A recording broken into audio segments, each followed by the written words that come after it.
Welcome to another episode of the Information Addicts Podcast. My name's Cassidy.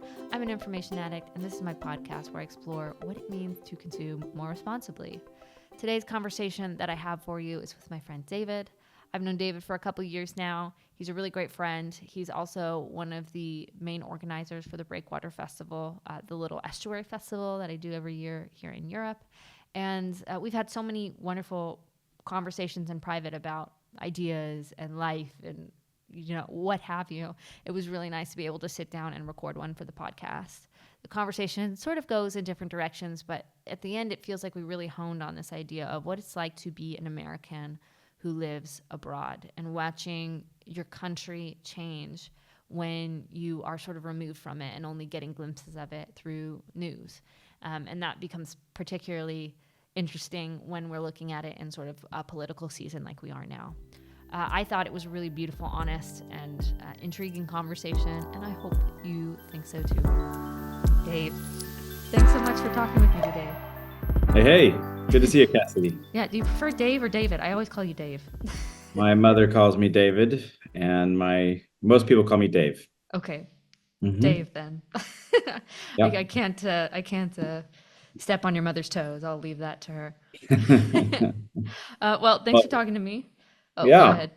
No, I was just going to say, I think Dave is a very common nickname in the U.S. and people in Germany always, is that a nickname or is that your real name? And I'm like, I don't know if anybody has Dave as their real name. Maybe it's usually a nickname for David. I don't know. Have you ever met a Dave that is not a David? Not that I know. I feel like nowadays it's probably more likely where people don't want to name their kid David. That's too formal. I want Dave. Very true. But not that I know. I think it's usually a nickname. All right. Well, before we get into the main conversation, why don't you kind of introduce yourself? And we'll see where this goes. Okay. Let's see. Where do I begin? I always say that I'm kind of like I have like always the string of alphabet or letters that describe my background. I'm a TCK, a PK, an MK. What else am I? But I grew up as a pastor's kid and a missionary's kid. So my family lived abroad. We're American, but I grew up in Germany and Australia as a kid. And my parents served in church work and in church planning.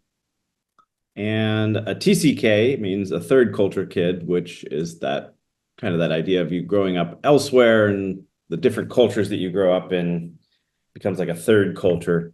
Right. And so that kind of frames my background. I was first 12 when we moved to the US. So I grew up overseas, and now again, I live abroad. I live in Germany. My wife is German. I have 3 kids. I lived here now, this time around, over 10 years. And I think I've done the math that I have lived over half my life in Germany now. So yeah, wow. And did you meet your wife in Germany? Yes. Okay. Yes, because after college, I did voluntary service. I went over through a church agency and was going to do a year or 2 of voluntary service. Ended up staying 4 years. And in that time, I met my wife, and we even got married here before returning and then we both moved back to the U.S. Yeah. And had she been to the U.S. before marrying you? No. No. A very crucial conversation that we had is that I was looking at doing some master's studies in Los Angeles, so California. And this is before we were engaged, and I was thinking of doing some more education, and I asked her, would you like to live in California? And she's like, palm trees? Yes. So it was never too much of a chore to convince her to come to the US. Yeah. So yeah, she really liked it. So for her, actually, when we first met, she couldn't speak English very well, and my German probably wasn't the best either. And so for the first year or 2, and then when we moved to the US, she became like fluent in German and so in English, and so that's probably been our marriage language ever since. Yeah. Yeah. That's interesting. So you said you've lived most of your life in Germany hmm now. Do you hmm feel like that's home for you now? Or you still feel kind of like you don't have one?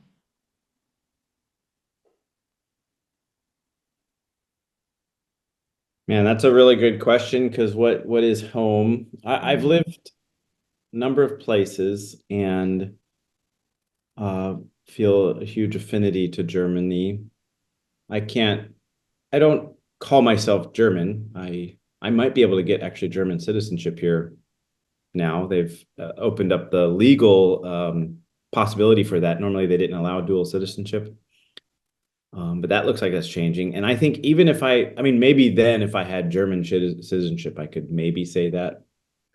But it culturally and my my my first language is English, so it means German I've always learned as a second language, and so I don't Hmm. speak it fluently. Well, to the world, I speak it fluently. In Germany, I would say it's flawed. Um, so it's hard to say that that is home, but I think I would have that problem no matter where I went, and that probably goes back to that TCK kind of idea that, Hmm. lived between worlds most of my life. And so it's kind of at home anywhere, but not home any like where I'm at home, born in Germany, but at home in the world. I'm living in America, but at home in the world type of feeling, right? That Yeah. it doesn't matter where I live. I probably have a different kind of sense of what home is. And of course, nowadays it's where my family, so my wife, my kids. I mean, I can't. It's hard for me to conceptualize home anywhere else but right here, right now, right? So Yeah. yeah. Well, do you guys have any plans to move? Are you guys pretty settled in Germany now? We I think I think we're very open to the idea of going to the US at some point. Um, there's some personal reasons, which would be my parents, my family. I mean, they could, yeah, and to have my kids, let's say, have that cultural experience. So that's something we've discussed. I think you could say that both of us are very open to living in either place, and I think in some ways Rebecca would be even more excited to live in the U.S. than I would, right? She needs palm trees So in her life again. palm trees, right? Where I grew up in the U.S. is Virginia, and so that's where I kind of consider my base and my home. It's where my parents live, and I went to university and high school there, and so still friends there, um, and really like the town that I grew up in. Yeah, no, I think that's always I know because you're in the similar situation, right? Where you have a bicontinental relationship, and that's one of those tensions is if you no matter where you live, somebody's far away from somebody. Right. But we're Um, weird because we didn't grow up changing cultures. We both grew up in a very established culture, but we did a lot of traveling in our 20s. And mhm, so we have that similar feeling of like mhm. we have a home, but we're not afraid to be outside of it.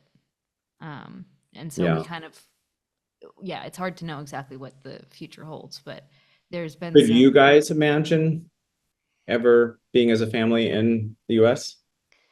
Well, that's that's a difficult question. I think there's definitely a place where we can imagine it, and we're not closed off the possibility of it. But I don't know. I think the way that life is shaping up, it's like I spent most of my 20s moving from place to place. I didn't spend Mhm. more than 3 years in one place at a time, and even during that time, I was often traveling a lot. And so you kind of realize, especially moving here, every time you move, you rip out the roots and you try to plant Yeah. again, and it takes a lot of time to plant. And it's like learning the language and meeting people and getting used to the culture and finding a new church and all these things. It's like if you move again, you're just pulling out the roots again. You're gonna have to start over. And I don't I don't know how much of a eagerness I have to do that, especially because what we're cultivating here is really beautiful. Like we have a lot of really great things.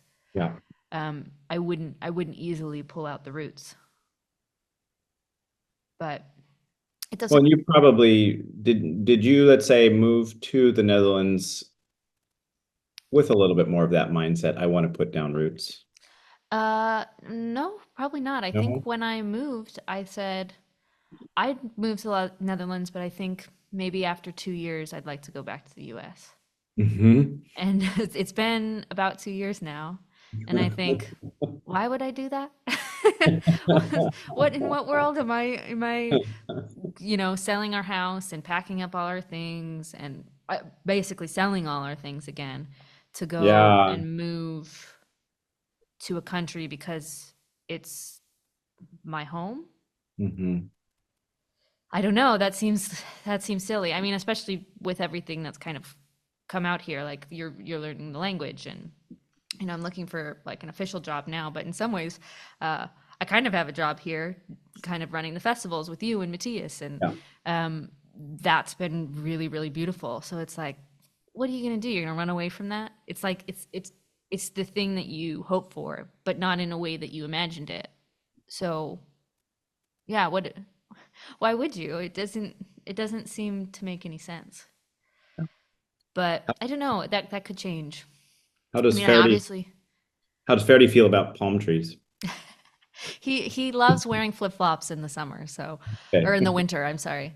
So yeah, being in Phoenix and near palm trees would not be a problem for him. And he doesn't have any particular uh desire to live in the US necessarily, but he's lived in North Korea, or not North Korea, so Oh, South okay. Korea. Well, now we have something to talk about. Yeah. I knew I was gonna make that mistake. South Korea and Canada and Guatemala and lived in Yeah. Okay. France, and Wow. he's lived everywhere. And his family, he lived in Australia as well, which I also lived in Australia for a time, but at Oh. different times and different cities. But for a while, his mom was like, I thought he was never coming back. He was going to marry an Australian girl and just be gone forever.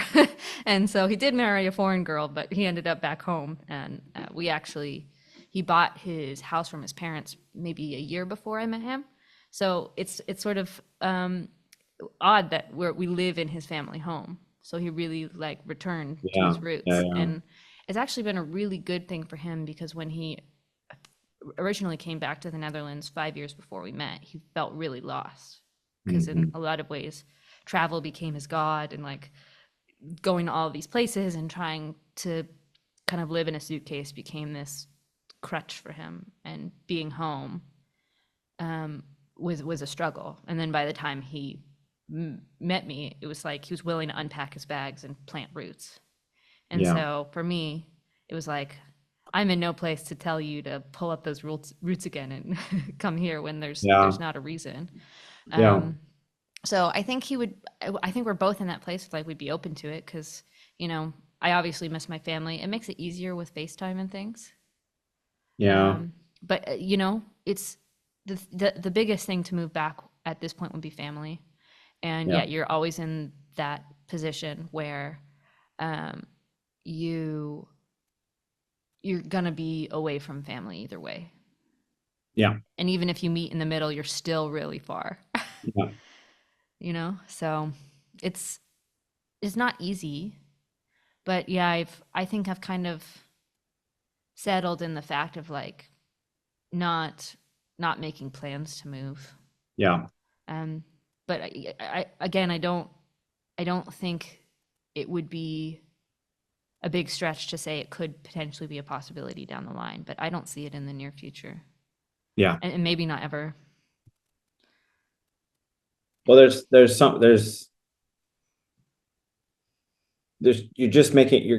you have to make trade-offs. That's what the situation is. And maybe there's just, I think, well, in our case, we both could live in both places, and I'm very grateful that we have as a family, as being married to. We got married in Germany, and then we moved to LA. And then we were there 6 years, and then we moved back to Germany. And so we have that point of reference. It means you don't quite maybe romanticize or idealize as much, or dread or, however, just maybe, I don't know, it depends on personality, but there's something about you just know what you have and you don't have. And there's something that you can come to peace about that in both places, I think. Yeah. If I think about leaving Germany, that's painful, just like you're saying, there'd be kind of an uprooting feeling about it. So it's yeah. When as you were talking and how you moved a lot and Faraday has explored a lot in the world. I remember when we moved at I was 8 years old when we moved to Australia, and I just cried and cried and cried as a kid. I remember feeling horrible and awful, and I remember after that episode, I wanted to never feel that way like again. I remember that. Mm. And I remember then when we moved from Australia and to the US when I was 12, yeah, there was definitely this like a little bit detached coolness about it, Mm. just kind of that matter of factness. Okay, we're moving, and not quite feeling the feels leaving and until I had moved, meaning that I don't know how to feel until I go there. Like that's how I often Mm. people feel like, well, how when we moved back to Germany, how's it feeling to move back to Germany? I don't know. We're not there yet. Like Yeah. it's that I don't know. I think it goes back to that first experience where I remember being really, yeah, that feeling ripped out of the whole life and everything. And then I say, no, I don't ever want to feel that way again. So Well, that makes it hard too. Like we have a daughter who's almost 1. yeah, You kind of get to the point where it's like, well, if you're gonna move, you almost want to move before she starts school and all these things and has these attachments. And it's probably kind of easier for us in some ways too, unless there's some sort of job opportunity that makes sense outside of just feeling like we want to move somewhere. yeah, But on the other hand, it's like, well, by living here, she's definitely guaranteed to be bilingual. There's definitely a lot of benefits to the lifestyle here that's different than America and living in sort of the smaller city that we live in. hmm, Um, yeah, you just start factoring her in a lot more than what I want. Um, yep, I mean, we've talked a lot about that. Like, there's been ups and downs of trying to integrate, and it's been harder than other places. One, because I think when you're in your mid 30s, there's not really a structure to get you plugged in. When I moved around before, it was going to school and universities and studying abroad, and so you had sort of a map to kind of get you connected and integrated, and so sort of easy. But when you're in your 30s, you're just like, and no kids. Well, you hmm, just got to figure it out. And the Dutch aren't as uh, socially open as, say, Americans or the English. hmm, So they're not unfriendly. They're very helpful, but yeah, to really get in, you kind of you kind of need a little help. Luckily, I have a Dutch husband, so it works. And I'm yeah, I'm yeah, sort of outrageously friendly, so that I kind of force my way into, so that helps a little bit. But yeah, there's those ups and downs, and Faraday and I have talked about, if I think the only sort of short-term reason we would leave is if I really can't find a way to integrate and it becomes a yeah, place that like deteriorates.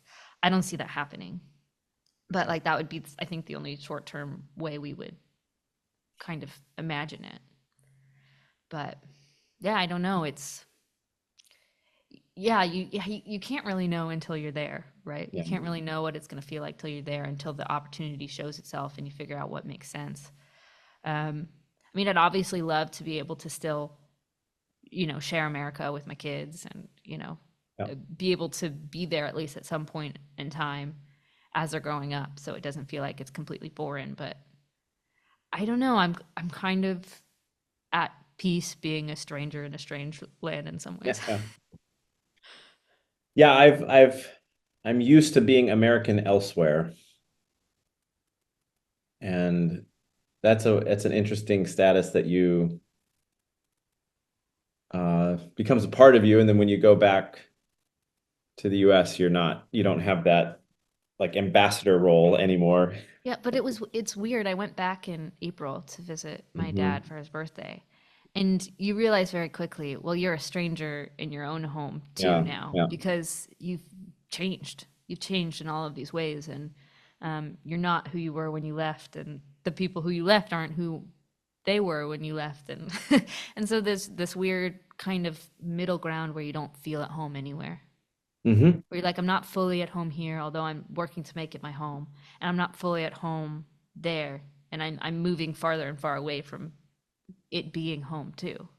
Hmm. It's a very strange feeling. Yeah.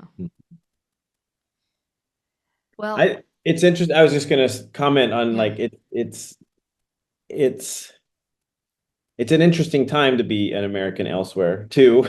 And I'm to be honest, I often feel um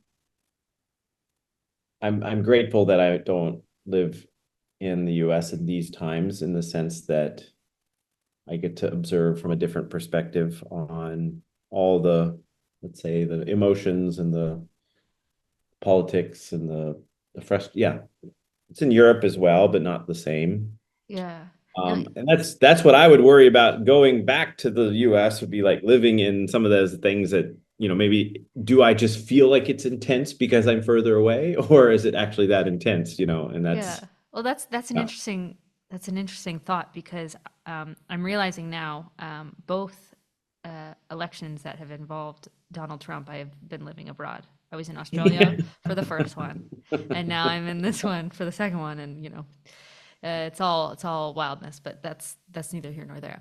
But the funny thing that I noticed is that often when you're abroad, it seems like things are on fire more than they actually are because you're just getting Yes. sort of the Yeah. international news, and it's always like, at least in Australia, it was so weird. It was like all American politics, and then like the royal cat's birthday. And it's like, what is happening? Yeah. What country am I in that this is the news? But yeah, there was something about it that felt like it really felt daunting when you were away. But then I had a friend. I was living in Australia, or at least supposed to live for a year. I ended up living there a little longer. And I had a friend who was American. She only lived there for 6 months, but she came back to visit maybe 8 months later.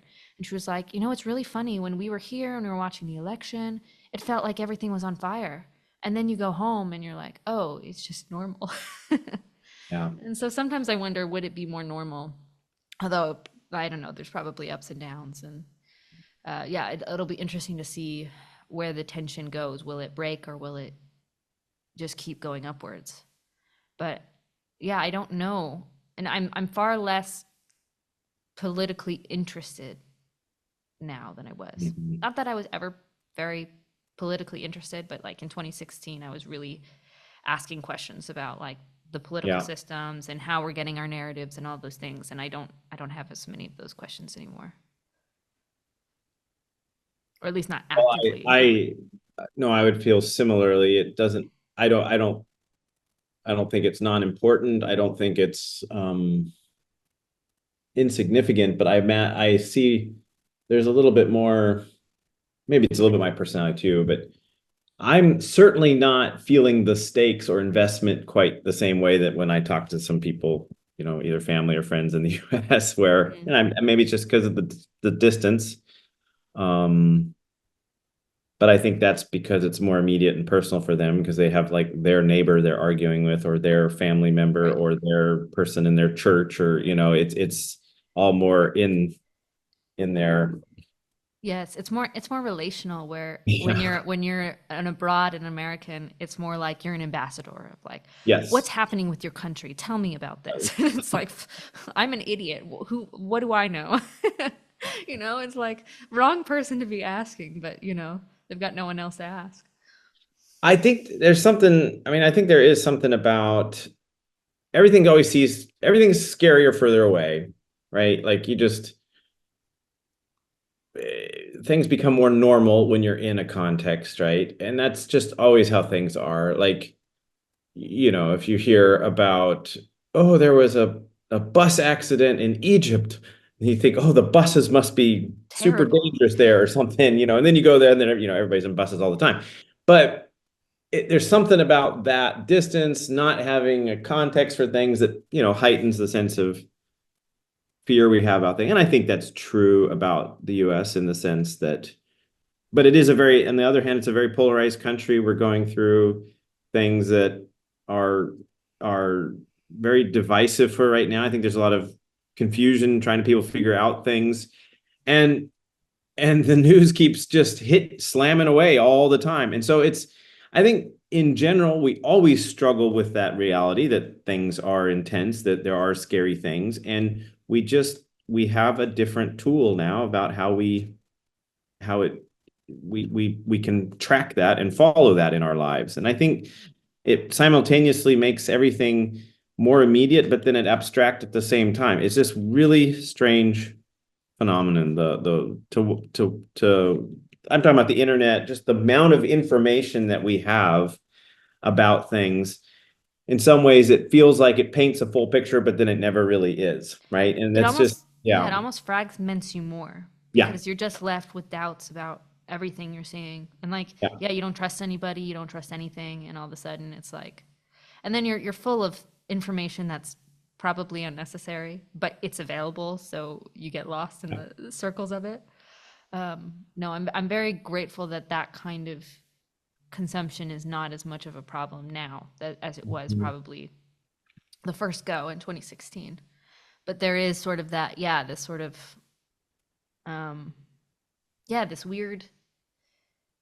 this weird feeling that you can so quickly understand at least a piece of what's happening in your home in a way that you never could even 100 years ago. Mm-hmm. Because, someone just sends one tweet and then all of a sudden it's a news story. Mm-hmm. And like, information travels at the speed of light. It's very odd. We've never been this connected to the flow of information before. And I do sometimes wonder how healthy it is. Like, is there ways that we should ourselves find ways to slow the flow for our own sanities and for our own participation in like the world's, in our like small block. Yeah. But no, it's interesting. Well, I mean, we're having this conversation in the wake of the assassination attempt. So you watch the process of it being the information, like trying to figure out what happened and then what the ramifications are and what that means for all the different politics. But then you watch also the communication, you watch the things disintegrate, or like where conversation doesn't happen. You watch all the dynamics at like all at the same time. And it's really odd because I think so something monumental like that would have happened in the past, and you would have had to go to your local bar or the church or your like the corner shop, and you'd have to sit and talk to people about like what they thought happened or what, even all the wild, crazy stuff, whatever, it doesn't matter. You'd have to filter it in a way through the people you knew. Yeah. That's how it would get filtered. And now we don't even have that filter anymore somehow. It's weird. I had that experience a little bit with this event because I was not using my phone for 24 hours. Yeah. So I go to, boss's house to finish picking up stuff at the festival, have a lovely conversation with him and his wife. And then I get in the car and Ferdy goes, "Did you know that Trump got shot?" And I went, "What? Trump got shot? Is he hurt?" Yeah. And he's like, no. Like, and so he's having to tell me these things. And then he's like, "Oh, he didn't really get shot. He got shot out." He's like, "Oh." And he's like, "Someone's dead." I'm like, "Who is dead?" And it's just like, it felt like this sort of, you felt kind of disconnected in this way where you really got a sense of what it would be like to be separated a little bit instead of, seeing a news story pop up on your screen in your 24-hour news cycle that this thing happened. It's an odd experience. Well, and I've just been thinking, like, I can bypass all my friends and family and to form an opinion on this. Like, yes. I don't have to talk anybody important, because I have enough people I can converse with, in a sense. Yeah. Yeah. But you would have been totally restrained like if something like this happened, you would have had to talk to your neighbor. You would have had somebody if you were going to talk about it at all. And now you don't. You can endlessly scroll or tweet or whatever you want to do. Yeah, it's a very different way of interacting with actual history and actual news. And because we're not going, it's like there's something wrong in the water filtration system. It's like we've got some levels like overworking, and then some levels we can just go around and Yeah. yeah. Well, I think you're more exposed to world events now Mhm. than you were before. I mean, I think about World War II. When I come to when I live in Europe and I am here and living, I see it in the streets. Like you just feel it in a way that you don't when you're an American. And I think Mhm. Americans know a lot more about World War II now than they did when it was happening. But Mhm. there's this new sense of like, yeah, the way in which you can feel connected to your home, even not being in it, is far different than it was, even during World War II. And yeah, so it's like it has its benefits, but it also has its curses, and you kind of Mhm. figure out how are we managing that. And I think we probably together are answering that question in Yeah. terms of what we do with the festivals.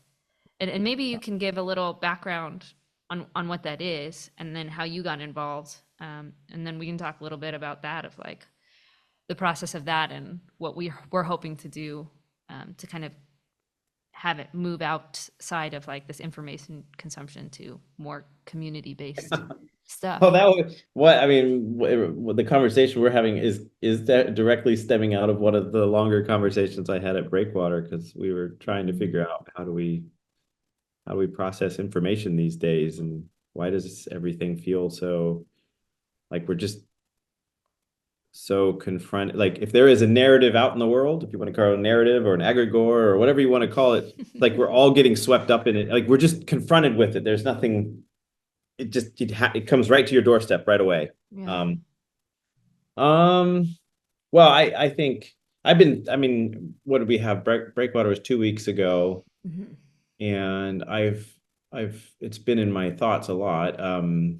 In fact, uh, yeah, just this Sunday, a couple of the people from um, the local estuary, they came to my wife runs a community center, and then on once a month on Sundays we do a table fellowship where I do like a devotional, and we have a meal together, and a bunch of the people from the local estuary came, and it was fun because then we got to tell them about all the stuff that we did at Breakwater. Matthias was at there as well on Mm. Sunday, and it was nice because they cared. They wanted to know what happened because they knew people there and had been in the past, the one in Mannheim. And I think what was really impressive about this time was the level of conversation that got to happen. And it felt like it was heady at times, but it was really personal. And that's a really interesting mix. I Mhm. don't know how to describe that. Yeah, I mean, there's definitely people with big ideas, but then the end of the day, when you spend time with people, it's really, like, well, they have this idea, whatever, but then, oh, well, what does that mean to you? And then why do you think that's important to, and that gets a whole nother level Mm. discussion. Yeah. Do you think we've learned to bypass the personal in those heady conversations because we can bypass the personal? Do you know what I mean by that question? Yeah. No, actually, I think that's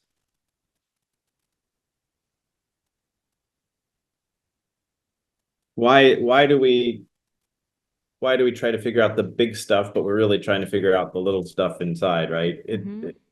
It did strike me this time around because there's some of the folks there were really, well, very eloquent, had deep understanding of things, or they'd get really focused on very detailed things and discuss those things, and as if everything mattered, right? Like just like this is important.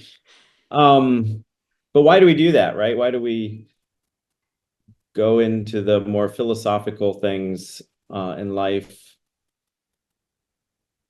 and why does that kind of distance ourselves sometimes from the personal. Yeah. I mean, that would be I always describe my journey towards becoming a Christian, is that I often kept things at an intellectual distance. In a way, it's a way of not making it personal, right? Like I can keep the discussion not about me, it's about something else, right? Yeah.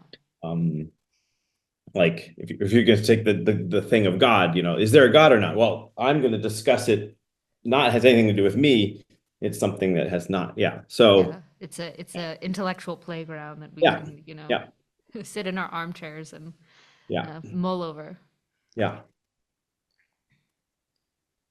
Yeah. I mean, it's interesting because I think, what we do with Breakwater Festival is really trying to help create these online conversations where people are talking about big ideas and ground it more in reality so that they have a place to talk about these big ideas they feel like they can't talk to anybody else about, but also hopefully through it learn to talk about the small things and Yeah. realization of, the personal participation and the groundedness of living a life is more important than figuring out all of the intellectual processes.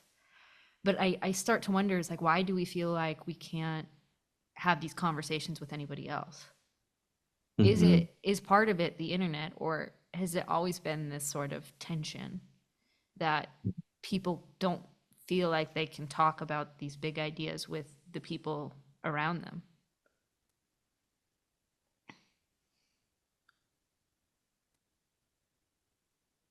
That's a good question. I mean, where do you think people did sense making before? Bars, Bars? pubs. I mean, the American Revolution happened mostly out of pubs. It was a big pub crawl, and then Mhm. and now we have a whole country. But I mean, town You halls. need alcohol? Is that what you're saying? No, but like, what's the?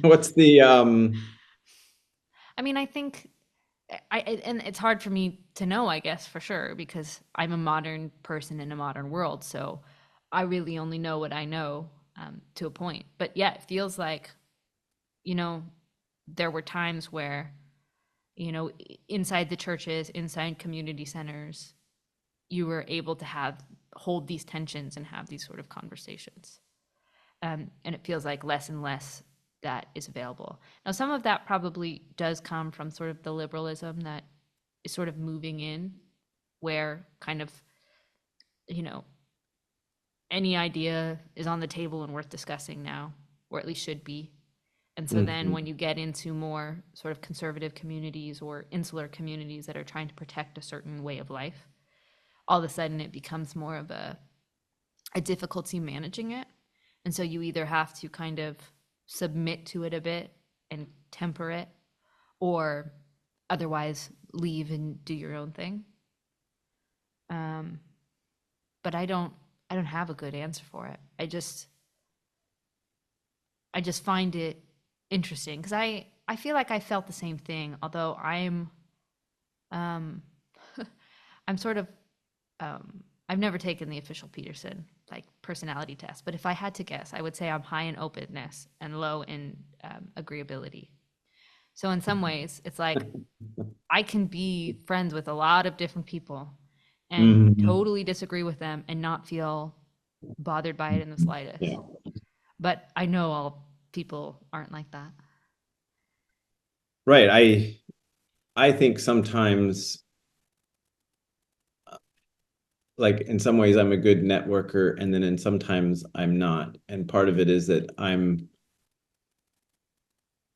always aware of like, oh, those people might not get along. And so then I can get along no problem with with with this or that, because I can feel like I can hold out a pretty wide bandwidth of conversation, engaging Mhm. people where they're at, versus in a variety of political, religious, whatever, it doesn't Yeah. matter. I'm open to people and conversation and don't feel as threatened by it. But I worry that like sometimes I don't, invite people to things because I'm like, oh, I don't know, maybe they don't get along or they see differently about this, or I'm worried about this or that. So Mm. that's, in fact, last night I I meet once a month with two friends online, and we have like a small group.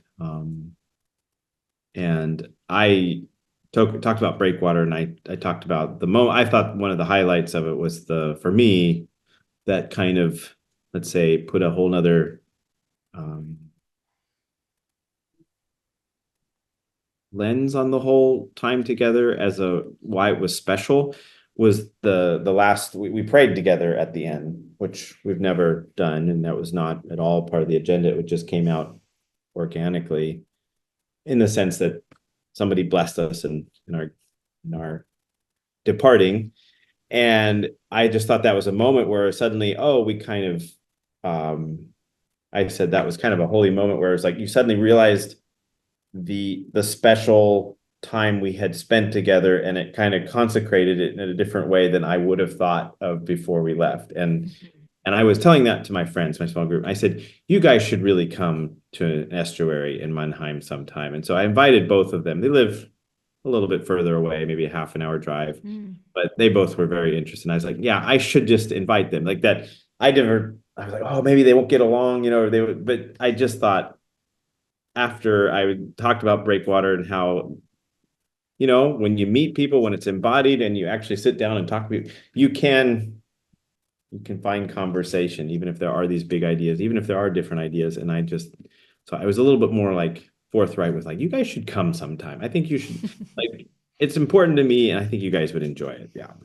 So. Yeah. Well, it's interesting because I've always said I don't think estuary is for all people at all times, but it's certainly been helpful for a certain subsect of people at the time we live now.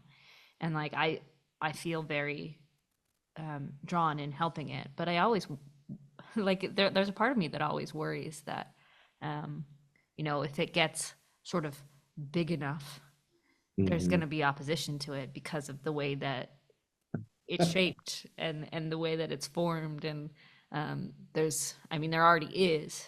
It's just not as felt, and it's not as organized, the opposition. And so it's sort of easier to kind of navigate around. But yeah, there is something kind of beautiful to the process of it, where you do get to meet people exactly where they're at, and not having this feeling like you have to treat anybody like a project or someone to move towards a certain ends, but to say, hey, you can come here and be here. And that is like the only requirement. I like having that space outside the church to do that. Not that the church can't be that space too, but it obviously has a certain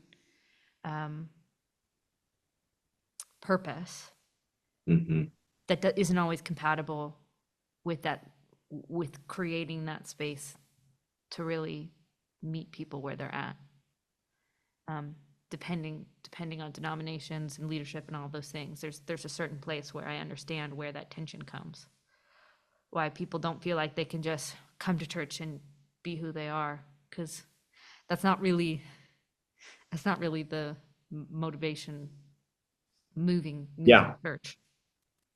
Well, it's interesting, because I've thought about this before, it was partly because at the breakwater, we talked a lot about this little corner and bringing that expectation or culture into the estuary that people are trying to cultivate. And you kind of can't. You have to let estuary is like more of a process. It's a method of holding conversation, and you can't necessarily expect everybody that comes to that will be people that are going to be the same kind of people that would be interested in engaging on the TLC, right? Like the little corner. To me, I always see estuary as like a movement. And so this little corner TLC, whatever you want to call that, it is certainly part of it. Yeah. There's not even a consistent culture within that. You have people from myself to Paul to Grim Grizz to Chad. It's like what unity do any of those channels have? Some similarities, but like very different processes and movements and people that they draw, although there is some probably overlap. But yeah, I think the insistence that this little corner be estuary, well, Yeah. it doesn't track with me the same way that I don't think Elsenet is estuary. Yeah. It's provided some sort of form and more formulated process to do this thing that we call estuary, but I don't Mhm. see it as the end all be all of what this is. Um, and if that's the insistence on it, that that's what it is, then, well, I think we're probably going to have to brand ourselves under some other umbrella, because that's just not exactly what we are. But, I think obviously what we do is somewhere in the estuary form, but I don't even know if we are considered TLC necessarily, except for the fact that we might come out of it. Yeah. I mean, I think what I was, yeah, no, that's good points. What I was reflecting on was that, see, I come to I remember how Paul talked about the walled garden and then Mm-hmm. needing estuary. And so Mm-hmm. I probably approach estuary through that framework somewhat, just like you said, in the sense that where we need place for conversation, and I come from a church context, and is, I mean, it can also happen in the church, but it's not Yeah. in great conversation with the world, right? And so Right. I see estuary as a great place for that. But then I that's my personal, like, what draws me to it. But I also recognize, and I think it's reality to the estuary, what I think Breakwater and what we've been experiencing in Mannheim, that it's not so much downstream from the church, it's almost downstream from the internet itself. Like, it's Mm-hmm. the sense that it is one of those things that I feel so important about, just about all the things we were talking about earlier. It is one of those filter systems that the things we need like that, because we have the internet now, and so a church could be an estuary in itself in some ways. But I think the reason then why it would be important for, like, some people, people like me that are involved in church work, but our culture is downstream from the internet, and we Mm-hmm. need we need to have better conversation. And for Yeah. me, the estuary has been one of the more meaningful ways of getting all kinds of people together to talk about very big but normal or personal things, or whatever you want to talk about. But it actually, we spend time doing that where we wouldn't be doing that otherwise. And it's one of those missing things in our lives right now. And so that's where I've kind of thought, I've always come in as, in a sense, come in as a Christian. But the longer I've done this and the longer we've done Breakwater, the more I think about, like, no, this is just something that, this is downstream from other things than Mm-hmm. just the church, right? Yeah. Well, and that's really interesting to hear you frame it that way, because in some ways it's like I come from the church in a sense Right. that I've been a part of it my whole life, or part of a church basically my whole life. But I work in the entertainment world. Yeah. And so the stark difference in the way those things operate and the process and the way these have conversation, I see the value in estuary, in that middle ground, in that middle space. Um, and so, yeah, that's very interesting to kind of hear your processing about that, being someone who works in churches and work in church planting. And, I think about that all the time. It's like, I don't know how helpful it would be to have this kind of conversation happening um, during a church service all the time necessarily. Like, I think there's a place for church in the church service, and especially as I move towards more traditional services, I definitely see this distinction of the place of what is worship and we do on Sunday versus kind of working through the questions that we have living in the world and trying to figure out how we make sense of it. Um, Mm-hmm. but yeah, there's that place where it's like, yeah, I think if you tried to make your church estuary, your church is going to fall apart. And so it needs that space to be the walled garden and something else. And so to have estuary be on the outside of it, I think is helpful. But I think anybody trying to live in estuary their whole life, that's not going to be helpful for them either. I mean, I think, well, I've presented, it's interesting. I've presented estuary to church people before, Mm-hmm.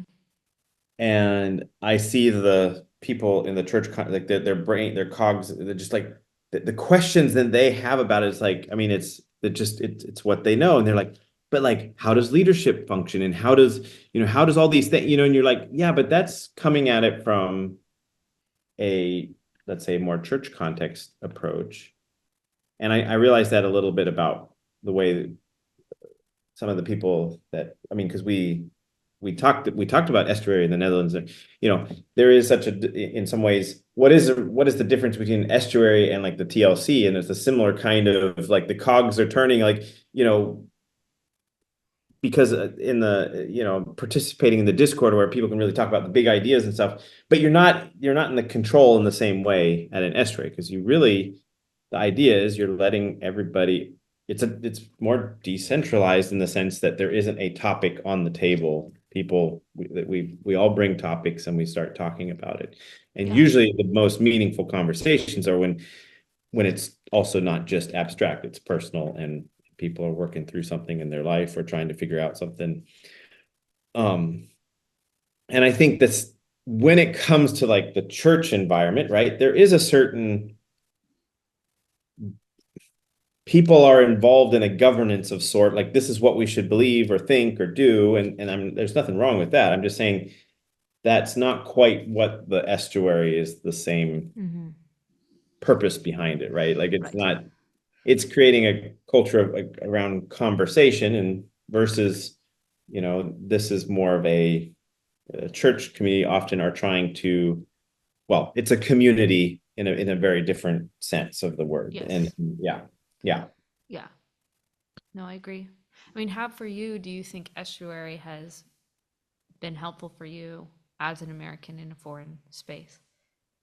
Do you think it As opens an up a American, space? Yeah. Do you think it opens up the space for you to explore sort of that difference?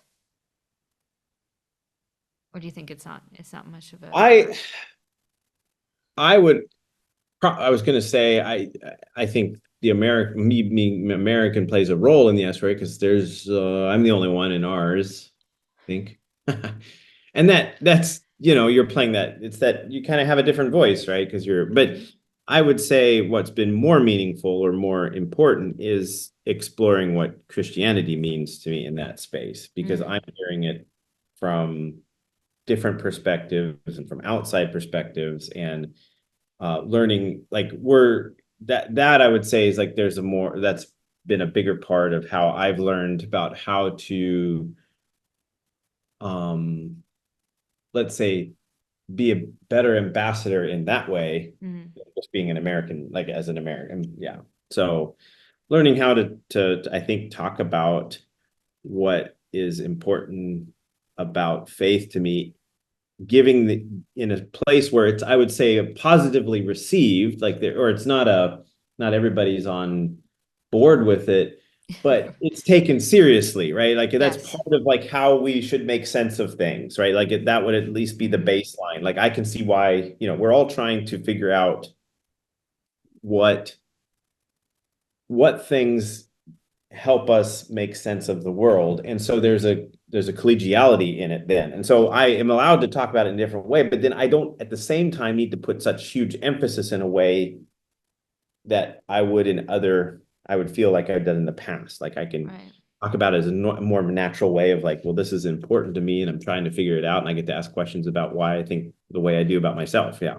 Yeah. I like Yeah. I like how you put that. Like estuary is a place where it's not necessarily where you'll be affirmed or confirmed in what you believe, but it's taken seriously. Yes. And Yeah. so even when you're contradicted or pushed against, like there's a seriousness in that, not just a dismissiveness or a place to kind of throw it all out and say these differences don't matter. It seems like they really do, but in a way that isn't. Uh, yeah, I don't know how to say it, yeah, like that seriousness I think is very true. Mm-hmm. What have you had regular estuary in person? Um, that's a good question. I mean, it wasn't officially an estuary, but when I was in Phoenix, I pretty regularly went to a Jordan Peterson meetup that a couple of my friends run. And now I'm not a huge Jordan Peterson fan, but I liked the conversation, and it flowed a lot like estuary did. Not with Yeah. protocol, but the type of people and the openness and the seriousness. And I found that very helpful and meaningful.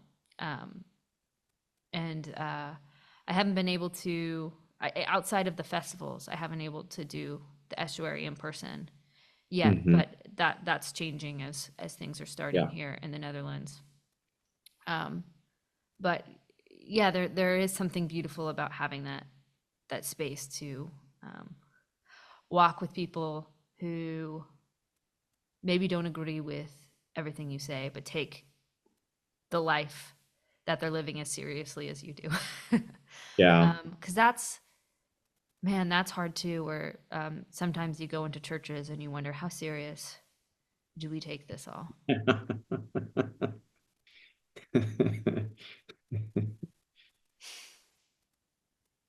But I maybe mean, maybe that's a can of worms to open up. well, I think I mean, I was trying to think about what characterizes, let's say, the Mannheim estuary. Mm, Because, I would say where, yeah, one of it, not everybody's religious, but religion is taken seriously. That would be a characteristic. mhm. I think the serious, like, everybody is, I mean, if you're taking time out of your week and you're meeting in a basement, on like wooden stools or whatever, that they're not the most comfortable, then, you're kind of sacrificing something. And so there's a certain level of seriousness to it. And so what I mean is that, like, it's it's highly voluntary, and um it shows in people's participation, in the sense that it's not a nominal thing, right? Like, you can't, I think you find that in any kind of culture, right? That there's a participation in the church culture that's somewhat nominal, like in name. Yeah. You can probably find that in the most in activist groups, or you could find that in any kind of group to a certain degree. Mhm.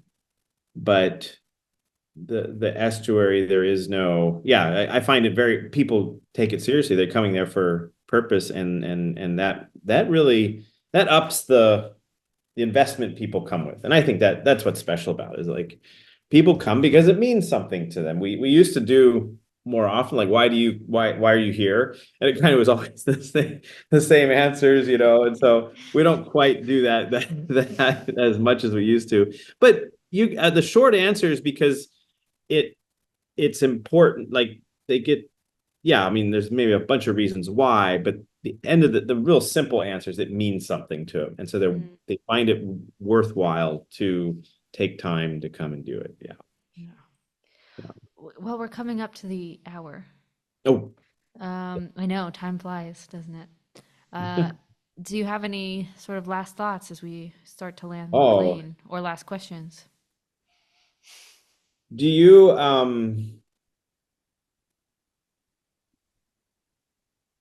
when you were at the Peterson meetup, Hmm. what was that space pretty thinky talky, or did you find that it, Mm, yes, especially at the meetings.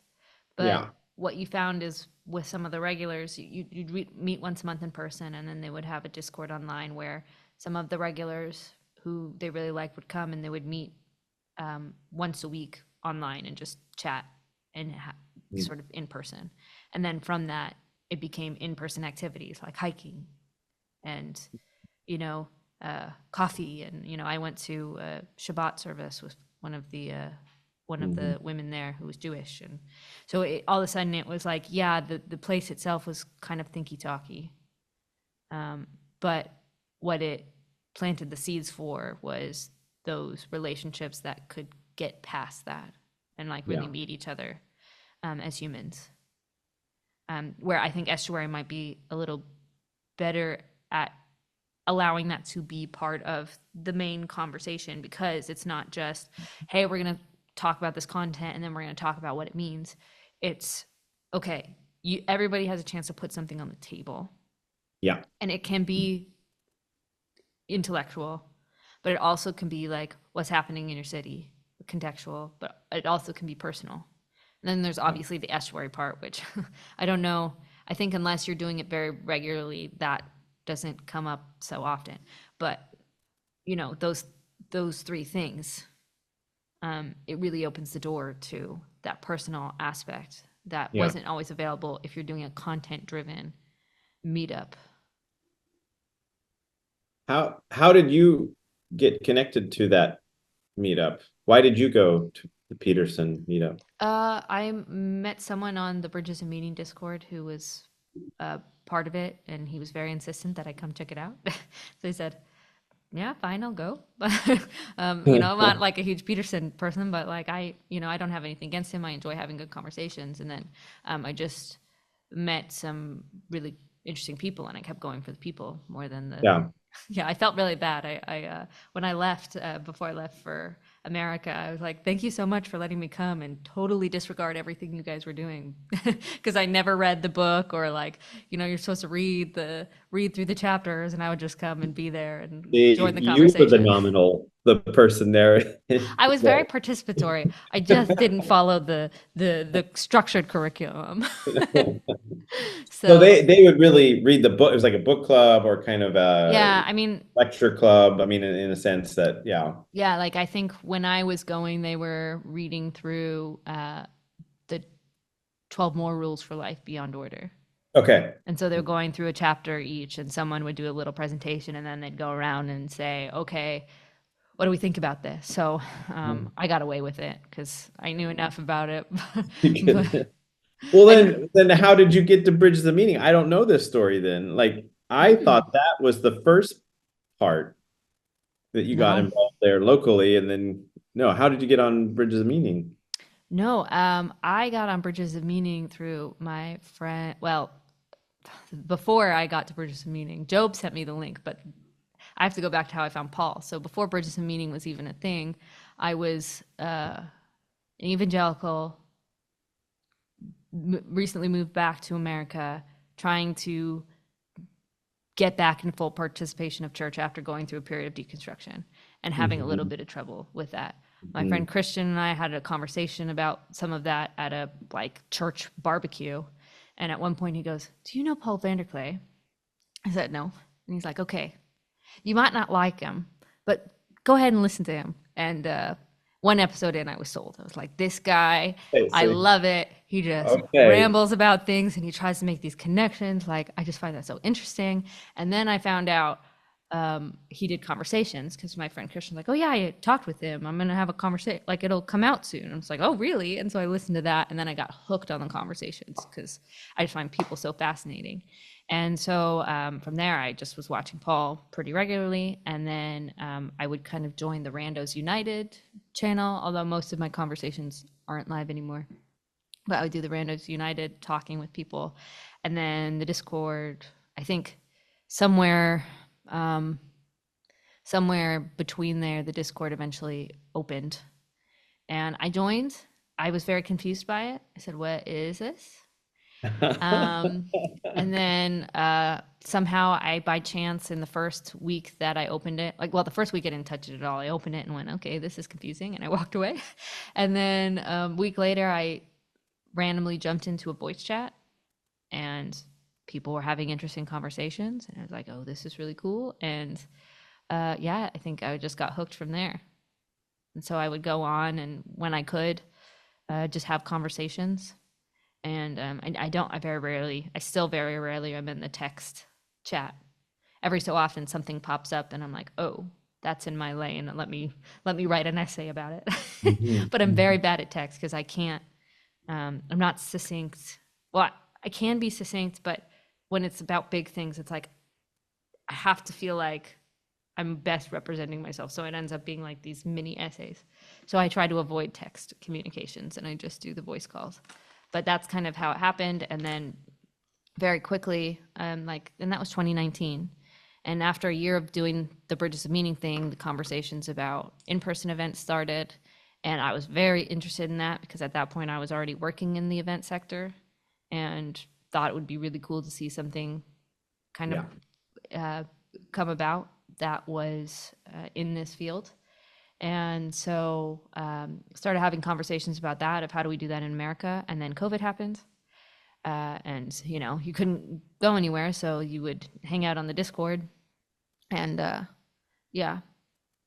well, the rest is history. Now I met my husband there. Now I live here. And now I do festivals in Europe. So somewhere in between during the COVID time, because actually Arizona wasn't that locked down during COVID time, we were able to do some of those Jordan Peterson meetups. So that's sort of how I got connected there, was sort of in that in between. Well, it just started at a barbecue, right? And your friend saying, listen to a YouTuber online. And then it ends up changing my life. Christian, if you're listening. Yeah. I owe you a lot, man. But I want to reflect. My kids are home now, but I need to run. But I was talking about like what is the estuary kind of the response to, and I think what is that? How does it relate to the church? How is it downstream from the internet? I think your story just put that for me in better perspective even more, which is the sense that you came out of a period of deconstruction, or you could say the thing that the meaning crisis that's going on. Sure. And isn't it great that somebody could turn to you and say, hey, check out this guy online, or check out like that would be what I would feel really good about an estuary, which is, I meet somebody, they're going through all this stuff, and you're like, hey, come to the estuary, talk about it there. And I think that's the embodied version of like Paul's channel or so, because where else can you do that? And that estuary is downstream from the meaning crisis, which is, I think, and a bit downstream from culture war, but in a different way. No, I think that's very true. But that's not unrelated. I think that 100%. Not at all unrelated. We could probably talk a lot about that. We'll shout out the umbrella. We'll figure this one out. Yeah. But there's a breakdown in a lot of things going on, and and to have the place where it's not everything is the same and everything's fine and everything's open, but a place where it's like, well, things are open, but like we take this seriously, and so prepared to be challenged and prepared to be moved. And if you're not going to take it seriously, you're not going to survive very long. That's right. Well, very good. I think that's a good place to end. So Dave, we'll have you back and you can talk about that'd be awesome. We can talk about maybe the Christian part, because you kind of opened that and I was like, that's a whole nother conversation and I have to land the plane. But no, I think this was really good, and always good to talk with you. Well, it's a pleasure working with you on Breakwater. So that's where my story has led me. So I'm very happy with that. Yeah. That's probably for next time too. There we go. Thank you so much for watching. As always, I will close with serenity prayer. God, grant me the serenity to accept the things I cannot change, the courage to change the things I can, and the wisdom to know the difference.